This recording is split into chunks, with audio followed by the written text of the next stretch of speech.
What is up, ladder climbers? Antoine Wood here from Elevate to the Unknown, the Wave Report in nextgenheights.com, and it is Tuesday, January the 13th at 7 a.m. Central.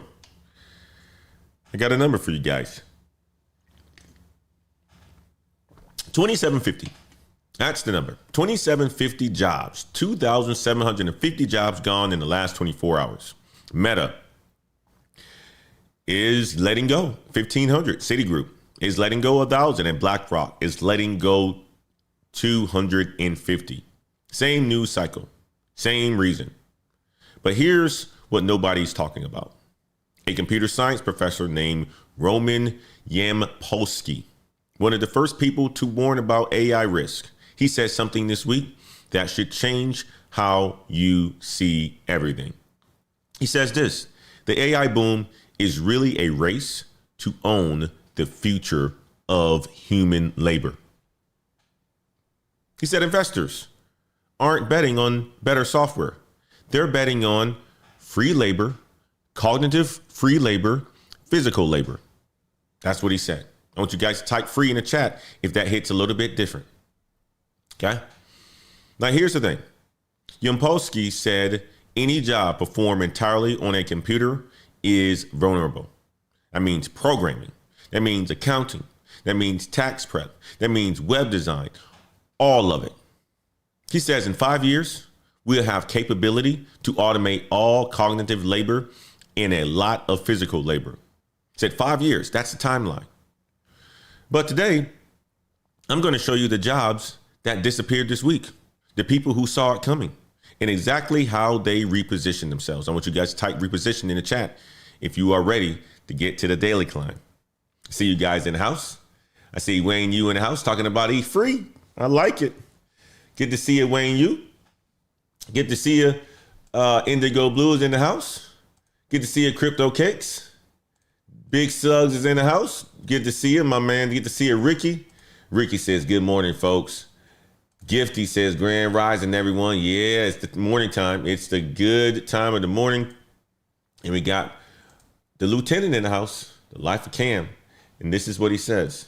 He says, if you are joining the stream, welcome in. Make sure you like the video and subscribe to push the stream out. I appreciate you, Lieutenant. Make sure you listen, guys. Make sure you listen. It's coming to my man, from my man, the life of Cam, all the way in Thailand. Okay. Let us get to the show today. I'm excited about today's show, guys. I got some good intel for you guys. Let's go ahead and get into it, okay? It's about the free labor market, free labor warning. All right. Let me break down what happened in the last 24 hours, because this isn't random. This is the pattern. You know, we look at patterns all the time. What did Meta do back in 2022? Actually, it was 2021. Many of you guys are watching this channel back then. Well, they went heavy into the metaverse. You guys remember that? The metaverse, a nice place where you can go online and build avatars and talk to people and wear your VR and augmented headsets and live in a completely different world. Well, let me break down what happened in the last 24 hours, because this isn't random. Mark Zuckerberg's company, 1,500 jobs gone from Reality Labs. That's the metaverse division. The VR headsets, the Horizon World Social Network. Now, here's what the data shows. Reality Labs has lost over $70 billion since 2020. $70 billion. And now Meta is shifting that money to where? Where do you guys think Meta is shifting that money from? Or shifting that money to? Shifting that money to AI. CTO Andrew Bosworth called it an all hands meeting, and he's calling it for this upcoming Wednesday. And he said this: it's the most important meeting of the year, and he wants everybody to be there in person. That's what he said. If you don't believe me, check this out. I want you guys to check it out from First Post and them reporting on this. Check this out, guys. Shockwaves across Silicon Valley as Meta is bracing for another major shakeup. Mark Zuckerberg is preparing to cut jobs with nearly 10% of the workforce on the chopping block. This year has barely begun. The trouble is already knocking at the doors of Meta's employees. Mark Zuckerberg is preparing fresh layoffs, this time inside Meta's Reality Labs division. According to the New York Times, hundreds of jobs could be cut this week. This comes as Meta shifts focus away from the metaverse and doubles down on artificial intelligence. Metaverse is a virtual 3D world where people can interact, work or play. Users navigate it through avatars and virtual or augmented reality technology. The cuts are expected to hit nearly 10% of Reality Labs' workforce, about 15,000 employees. Now, the final number could be higher. An announcement could come as soon as Tuesday. Reality Labs is the unit behind Meta's virtual reality headsets, augmented reality hardware, and its metaverse-based social platform. Tuesday is the day, guys. This is breaking news. Tuesday is today. The cuts will come today.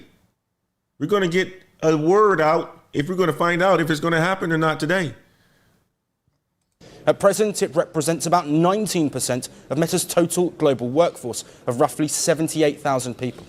The layoffs are expected to fall hardest on teams working on the virtual reality hardware and the metaverse social network. Meta's Chief Technology Officer, Andrew Bosworth, has called an urgent meeting for Wednesday. Staff have been told to attend in person, no exceptions. Bosworth has described it as the most important meeting of the year, a clear signal of high stakes as uncertainty deepens inside Meta's Reality Labs. Big meeting. Big boss man said everybody better be in the office. It's going to be a big shakeup. That's what's expected from Meta. They just announced that. Latest breaking news on layoffs, guys. But they're not the only one. Check out Citigroup. Citigroup is going to be cutting 1,000 jobs this week. And here's the bigger picture. This is part of the 2-year plan to cut to 20,000 total jobs by the end of 2026. You guys probably remember us talking about Citigroup. If you don't remember, check this one out. Unfortunately, tonight, thousands of Americans will soon be looking for a new job. Citigroup announced it is cutting 20,000 employees over the next 2 years.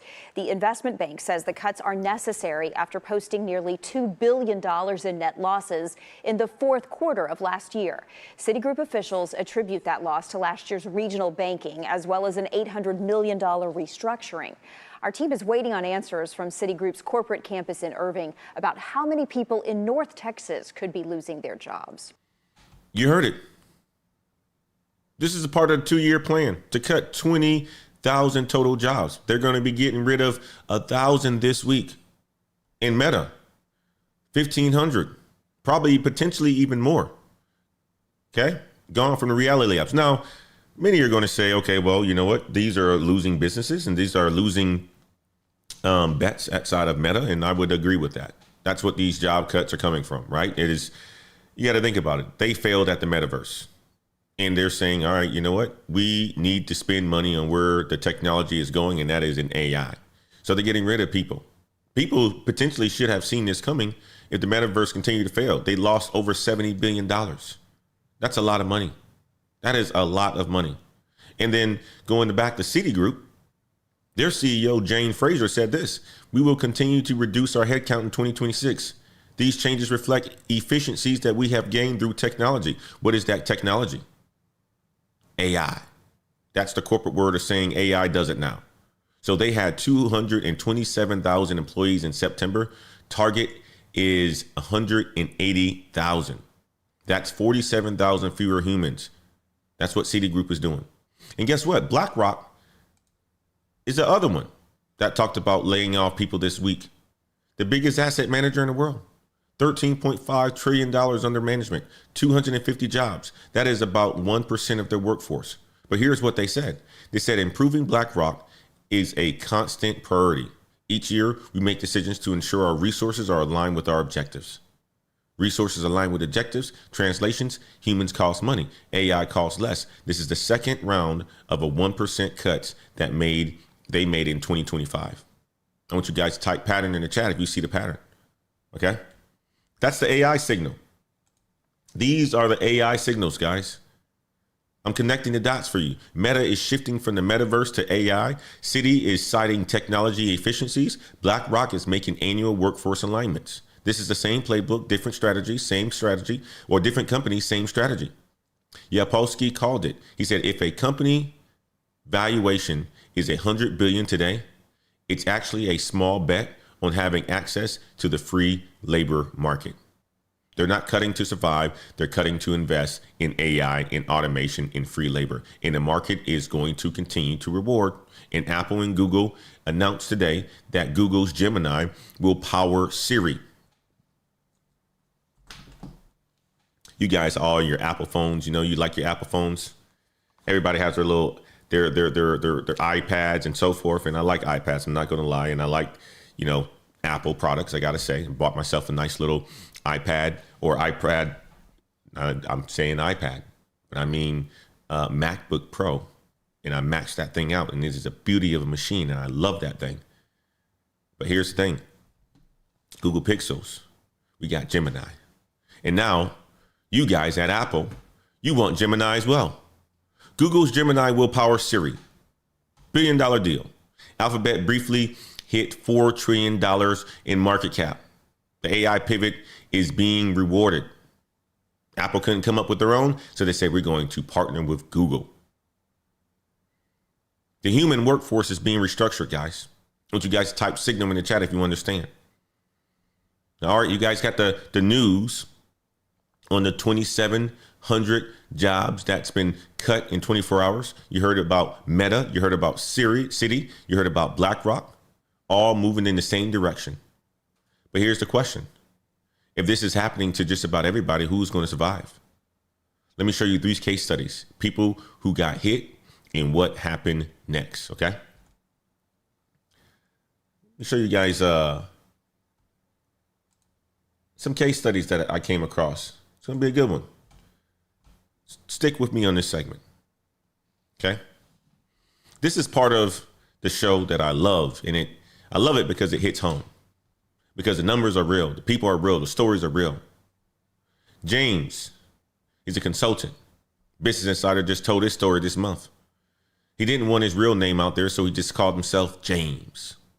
But he wanted people to know what it actually takes to land a job.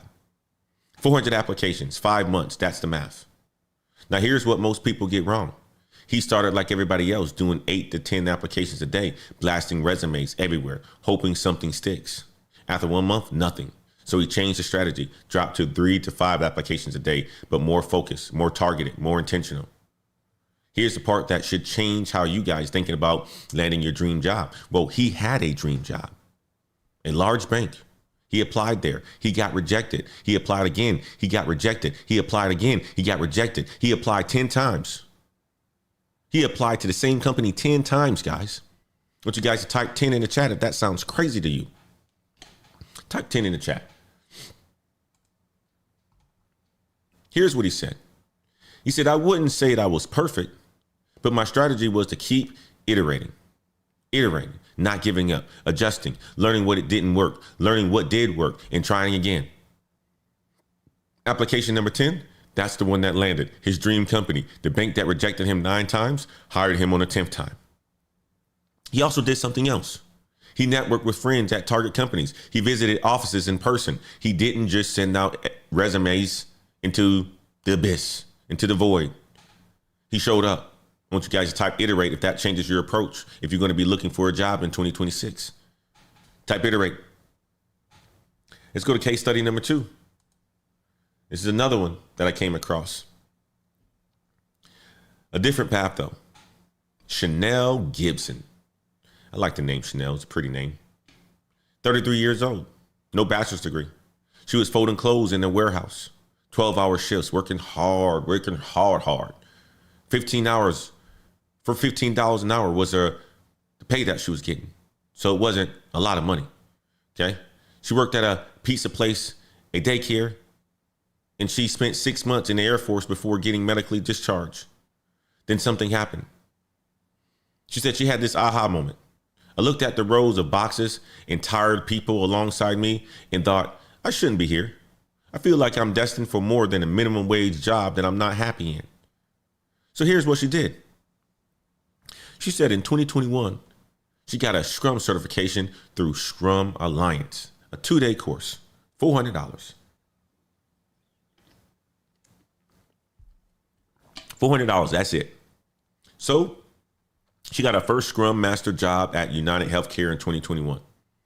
Now she's a lead scrum master at a healthcare company, making $132,000 a year.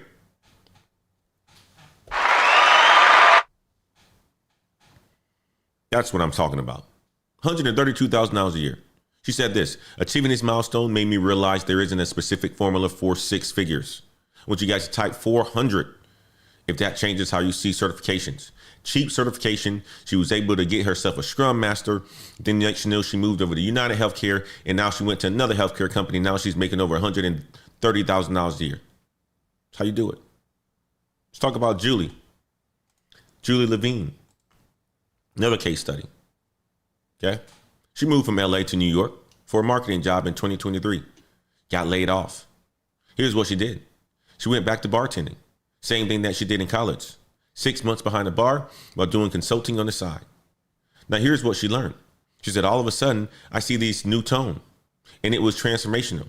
Bring a good attitude, even if you don't feel like you want to, and the circumstances suck. Where is she now? She's the head of brand partnerships at Two Things, a business transformation consultancy in New York City. She said the bartending wasn't a step backwards. It was a reset, a chance to rebuild her approach, and it worked. We talked about her before. I wanted to bring it up again because it's about attitude.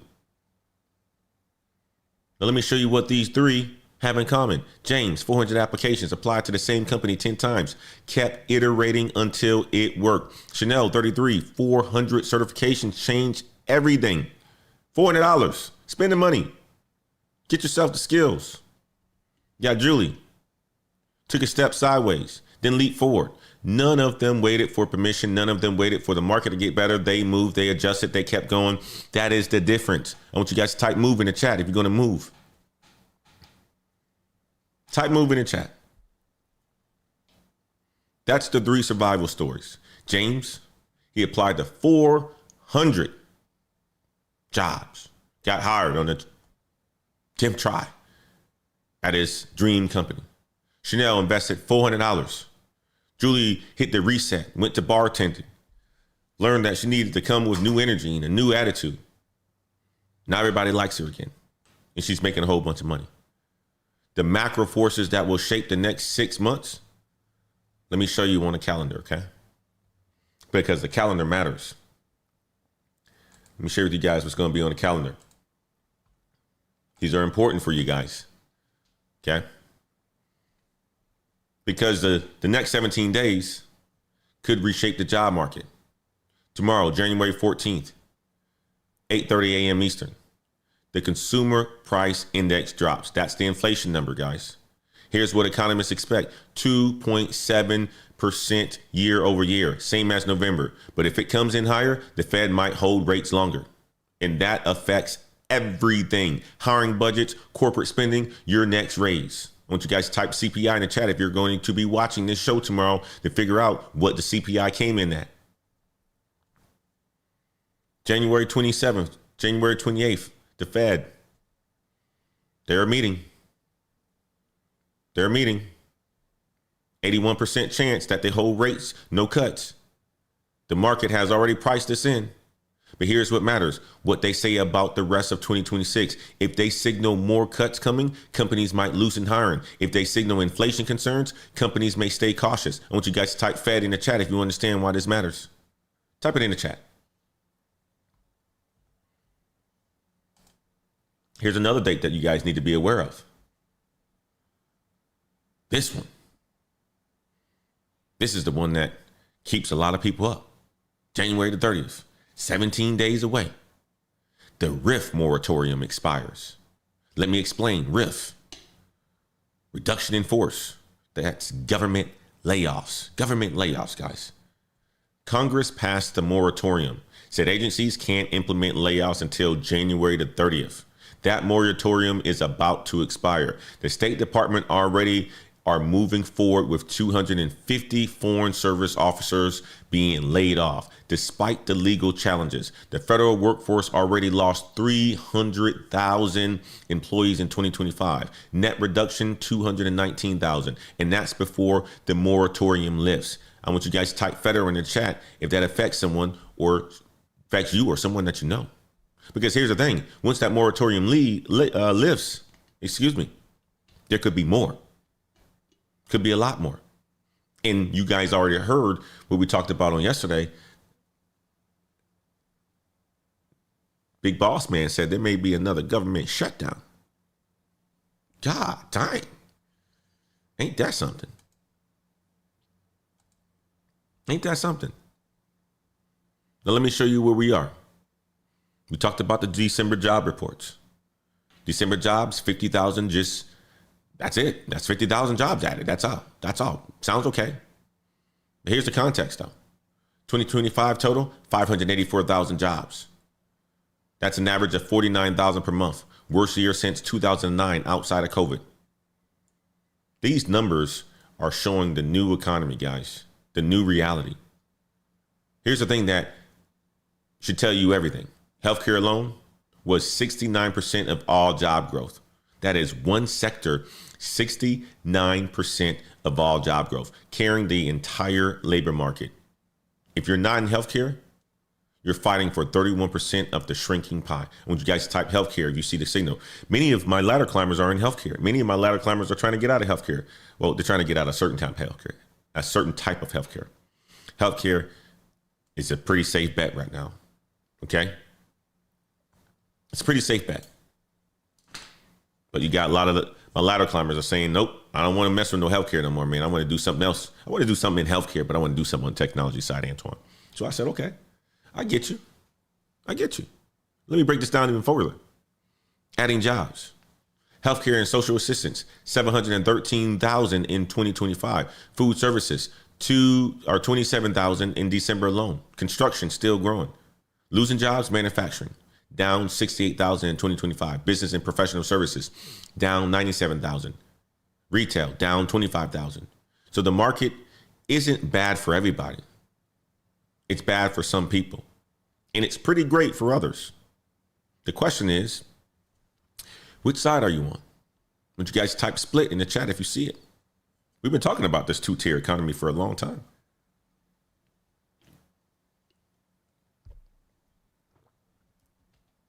That's the calendar. That's the CPI predictions. That's the Fed RIFs potentially, or the RIF moratorium that expires in 17 days. That's healthcare carrying 69% of all job growth. Now, here's the thing. If the market is shifting, how do you shift with it? Let me show you the opportunities in one deadline. That's only 4 days away, okay? Check this out. Guys, better pay attention. Better pay attention to this deadline now. I'll be giving you guys all a free game. This deadline is very, very important.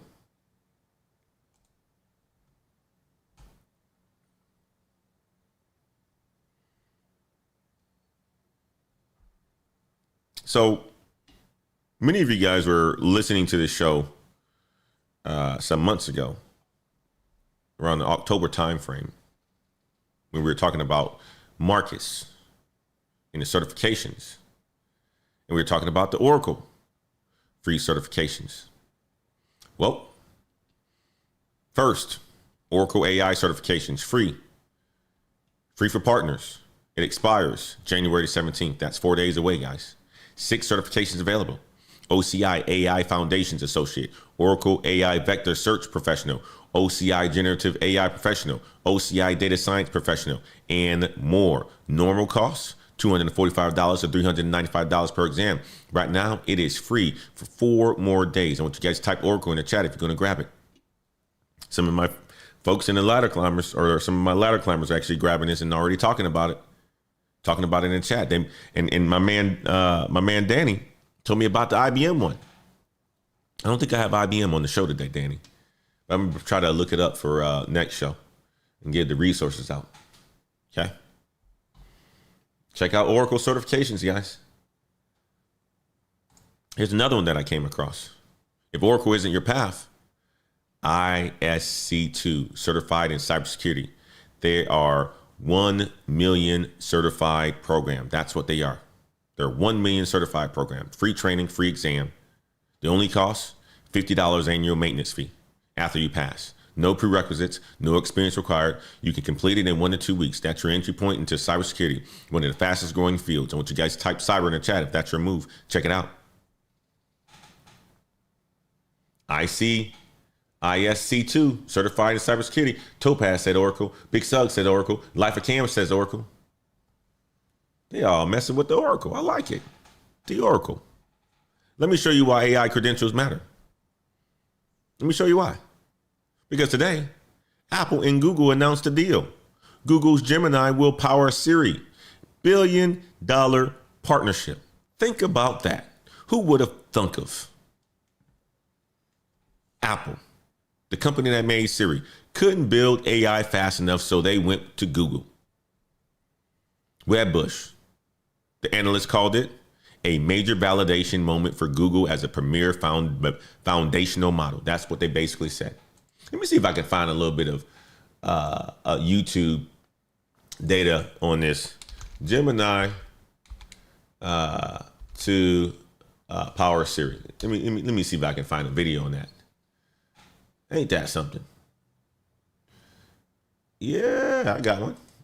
Mark Gurman was also reporting that this was in the works. He was talking about this about 2 months ago, saying that the price tag would be $1 billion a year.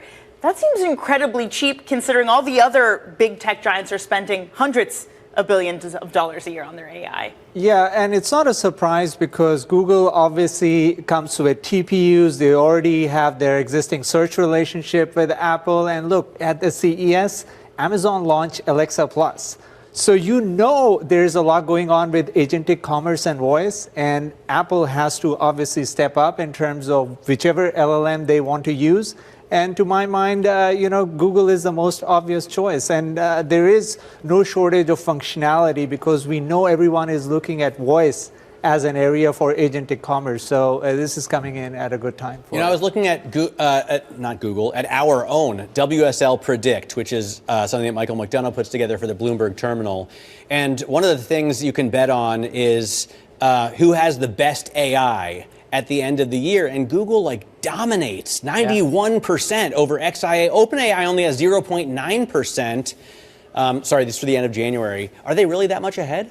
Well, I would say all these frontier LLMs are closed, and now the trend is more towards specialization. What Anthropic has shown is you can focus on a particular area and really improve the model to the point that you can gain a lead. So that's where I think OpenAI will do well, as will Gemini, Grok, and all these frontier models. In fact, Meta has talked about voice as a use case where they really want to hone in their model for voice because they feel it's going to work very well with their...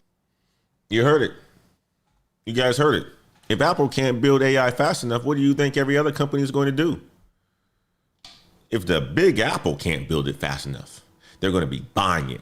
They're going to be hiring for it. They're going to be restructuring for it. That's what's going to happen. That's why Meta cut Reality Labs to invest in AI.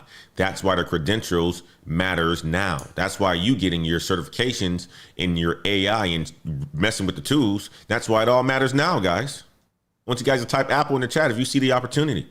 You got a big company like Apple, trillions of dollars in market cap. They couldn't build their AI fast enough. God dang it. So they said, you know what? We're going to partner with one of the bigger models that's out there. We're going to go with Gemini. And still to this day, I think Gemini is good, but I still don't think it's better than, I don't know. I mean, maybe I need to use it enough. I use it every single day. I got to say that. But it's specific use cases that I use Gemini for. It is good. Yes, it is good. Is it better than ChatGPT? I don't know. I still think Claude, in my perspective, is the best model that's out there. And Perplexity. Both of those. I think they're both very, very, very good. And I think they're better than ChatGPT and Gemini. But I think the thing that wins for Gemini is their ecosystem. They got Google AI Studio that we've been building apps on in the Patreon. They got all kind of good stuff. Okay. But you guys heard it. Apple and Gemini. Apple's putting Gemini in Siri. Good call. Let me know what you guys think about that in the chat anyway. You think that's a good call? Only $1 billion a year too? Man, ain't that something? Not a lot of money. Not a lot of money at all. You would think that would be a lot more. But Google just said, we'll make more money. We'll continue to dominate. And that's what Google is doing. I mean, they were slow to the game for a while. And next you know, they just exploded on the scene. And now they've created so much market hype around Gemini. It's a good thing. Let's talk about something else. Okay. Let me give you guys a playbook that I came across that I want you to know about career positioning. Okay. Career positioning. It's a framework by Meryl Nika. This was a article that I found on Business Insider this morning.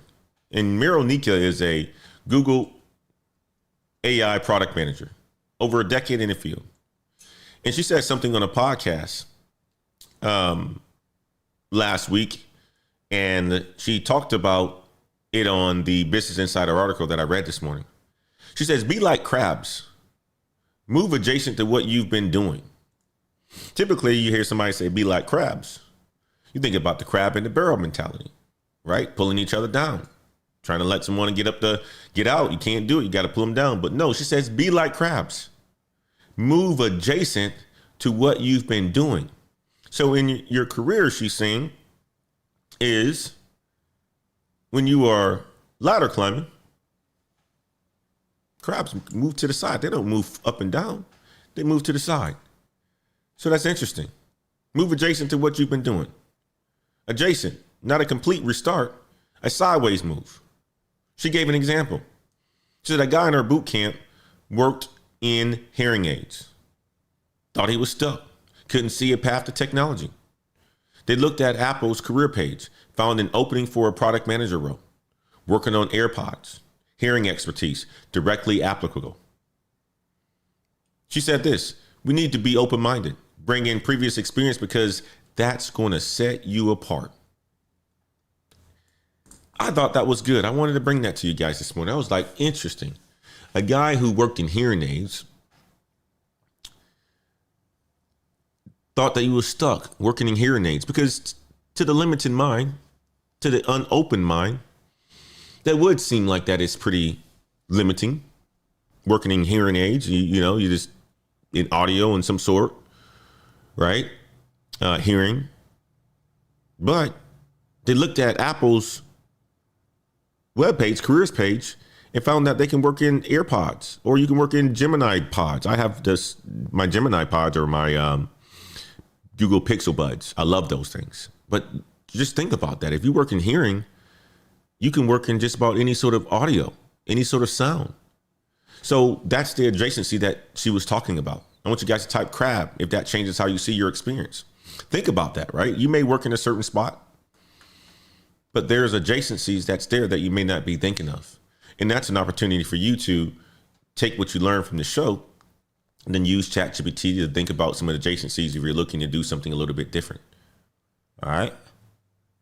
Now here's where Meryl said about the baseline. She says, becoming AI literate is now essential for product managers. AI literate, not an expert, but literate. You don't need to build a model. You don't need to understand what it does, how it works, how to use it. Okay. That's basically all you need to understand. You basically need to understand what it does. Excuse me, I said you don't need to understand what it does, but you actually do need to understand what it does, how it works, and how to use it. We talked about the different models. I told you guys about the examples of how I use these AI tools, especially if you're part of the Patreon. You got to understand how you use it. And the only way you understand how or what it does is to use it. Okay. A Dropbox VP basically said the same thing. Product managers should familiarize themselves with vibe coding tools, build lightweight prototypes, test ideas quickly. Most senior PM most senior PMs said AI tools help them draft documents, summarize information, generate suggestions. So the baseline has shifted. AI literacy isn't optional anymore. It's required. You guys remember the conversation we had a couple weeks ago where people People stop listing Microsoft Office as skills to have because it's assumed that you have it. Well, people aren't listing AI skills as skills that you have on your job descriptions because it's assumed that you have it. It's assumed that you are literate in it. Okay. Now check this out, guys. If you want the complete certification roadmap, which one to get first and which ones to skip, how to stack them strategically, check out our Patreon, www.patreon.com/Black Heights. We break down the exact path based on your starting point. Okay. I built a certification blueprint in the Patreon. You can get access to it by joining the Patreon group. Okay. But guys, that's the opportunity window. Oracle AI search free for another 4 days. ISC2 cybersecurity free right now. Apple paying Google $1 billion for AI for Siri. And you have a product manager say to be like a crab, guys. Move adjacent. Get AI literate. Now let me show you how to make sure 2026 is your year. Okay? 2026 needs to be your year. It's going to be my year. It's shaping up pretty darn well, too. Let's move on to the promotion playbook. Man, I came across this one today, and I wanted to share this one with you all as well. This is about playing offense, not just surviving layoffs. Positioning yourself for advancement. Andrea Wasserman, a career coach, former leader at Verizon and Yahoo. She dropped something today in Business Insider that should change how we think about climbing the ladder. Okay. She says it's a misconception that promotions are decided late in the year. If you want to end 2026 with a bigger title, the time to lay your foundation is now, she says. Now, not December, now. Says by the time the year ends and the performance review cycle starts, leaders already have a strong impression of who's operating at the next level. They already know before the review, before the conversations. They know who's getting promoted and who's not. So I want you guys to type now in the chat if that changes your urgency. If you're trying to get promoted, you should be trying to do it now. And she gave 7 specific actions. I was like, yeah, I got to bring this to the ladder climbers today, boy. Here's the action, she says. Number 1, anchor to what matters. Many employees start January focused on their own goals. High performers start by understanding the company's goals. Not your goals, the company's goals. Then show how your work supports them. Number 2, get clear on how you are evaluated. Many employees assume strong performance speaks for itself. It does not. And I've told you guys that many times. Okay. Ask your manager, what does excellent look like?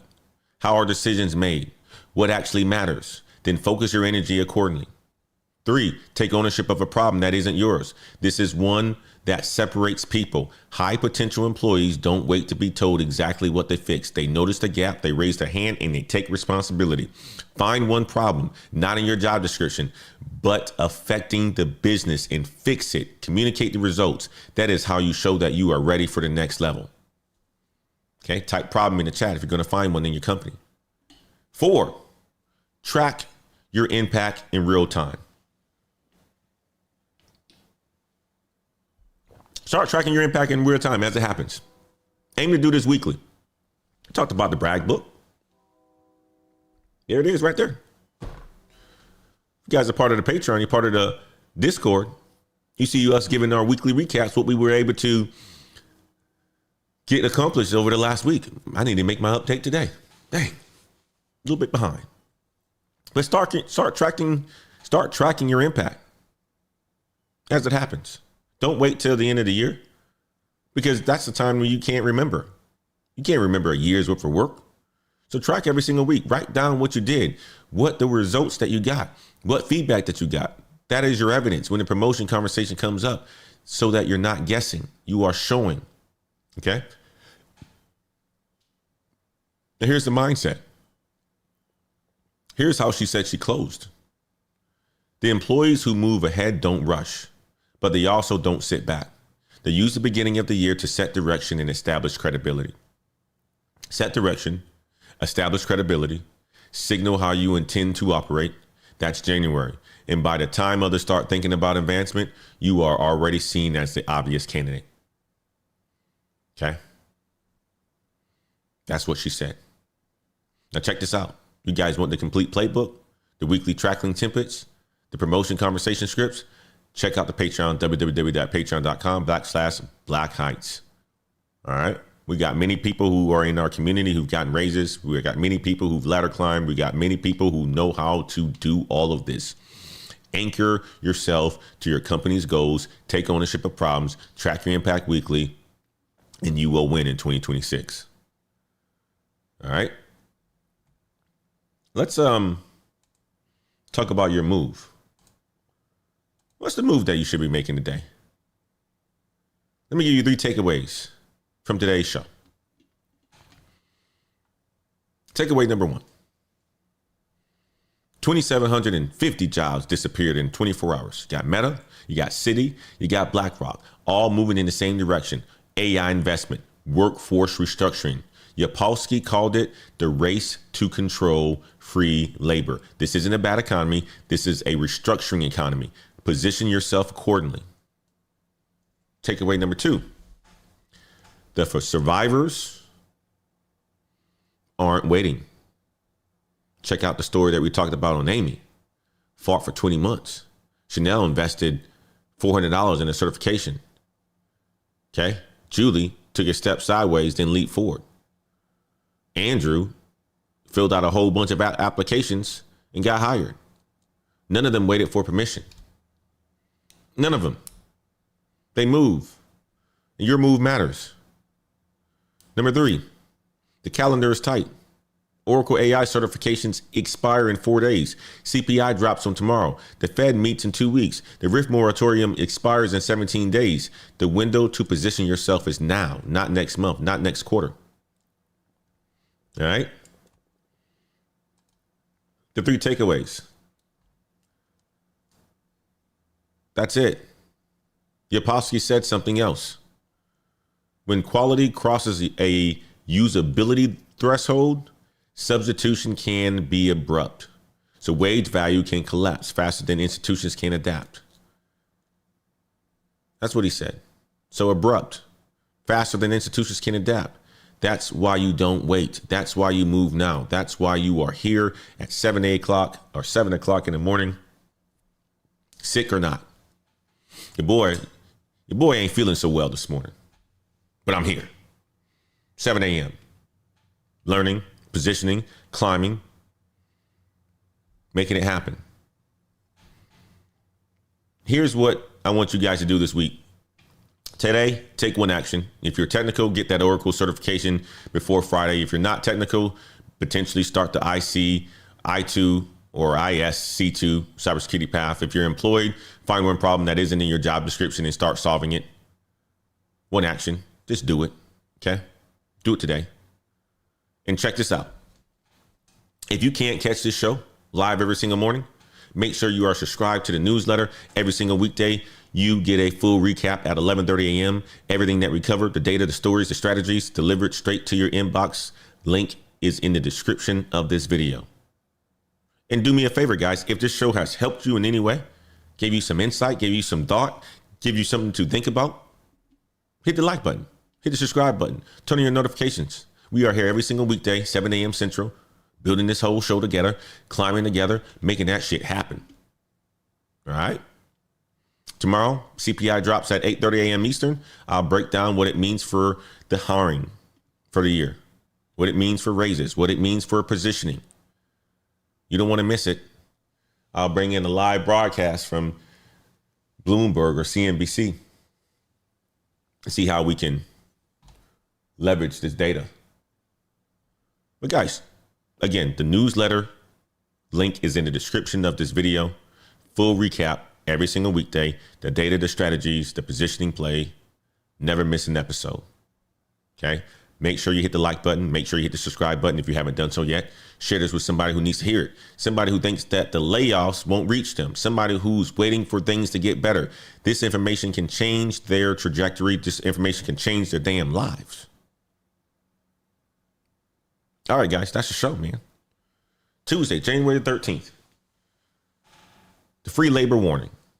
2,750 jobs in 24 hours. The survivors who move, the calendar that matters, the opportunities that expire. Now you know what is coming. Now you know how to position yourself. I'm Antoine Wade. This is Elevate to the Unknown, the Way Report, and Next Gen Heights. Keep climbing. Keep climbing. Keep climbing, guys. Big Suggs, I appreciate you. Life of Cam. Bingo, Danny. Now, not later. I like that. Yeah, now later. Derek, we say, hey, I add AI systems engineering on my LinkedIn. Yeah, do that. Jason says the trained eye versus the untrained eye. Good to see you, Nike. Apple Pie, CBC Boxing. What do you think about Microsoft Copilot? I think it sucks in comparison to the others. Microsoft Copilot does suck. CBC Boxing. My opinion. It's just the reality of it. It's not good. Guys, go and crush your day. Crush your Tuesday. I got to get me some, I don't know if it's me hooping and hollering this past weekend, but something ain't right with my throat, man. I got this icky feeling, you know, little sinus and stuff like that. I'm like, man, something ain't right. Energy was down this morning, but guess what, man? We showed up. Peace. We'll see you tomorrow, guys. Bye.